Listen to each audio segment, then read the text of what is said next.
Before BB after BB అనే term. మీ life లో ఆ టర్మ్ ఎంత అంటే బీబీ అంటే బిగ్ బాస్ ఓహో, big okay. Boss after big boss అని Ah. కొంతమంది అంటూ ఉంటారు. అంటే చేంజ్ ఒక ట్రాన్స్ఫర్మేషన్ వచ్చింది అని చెప్పి, ఇదర్ మీ లైఫ్ స్టైల్లో కావచ్చు లేదు కెరియర్ లో దాని వల్ల కావచ్చు. అవును. సో మీ లైఫ్ లో ఆ టర్మ్ ని ఎలా చెప్తారు? బిఫోర్ బిగ్ బాస్ అనే ఒక platform I feel it's a very great opportunity నాకైతే, బికాజ్ నాకు లైఫ్ చేంజింగ్ అని చెప్పొచ్చు. నా లైఫ్ అక్కడ యుఎస్లో ఉండేటప్పుడు కంప్యూటర్ వెనకాల కూర్చొని 9 to 5 బోరింగ్ జాబ్ చేసుకునేదాన్ని. సో చల్మోహన్ రంగా మూవీ చేశాక బిగ్ బాస్ అనే ఒక ఆపర్చునిటీ వచ్చింది. అండ్ అప్పుడు I was in a very different phase. అప్పుడు కొంచెం పర్సనల్ ఇష్యూస్ అండ్ చాలా రిలేషన్షిప్ ఇష్యూస్ అన్నీ రన్ అవుతున్నాయి మైండ్లో.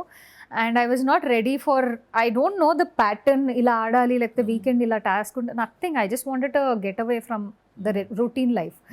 సో ఆ రెగ్యులర్ లైఫ్ నుంచి వెళ్ళిపోదాము, ఎస్కేప్ అవుదామని చెప్పి వచ్చిన షో ఆపర్చునిటీ నాకు big boss. So that is why I have huge respect towards that show.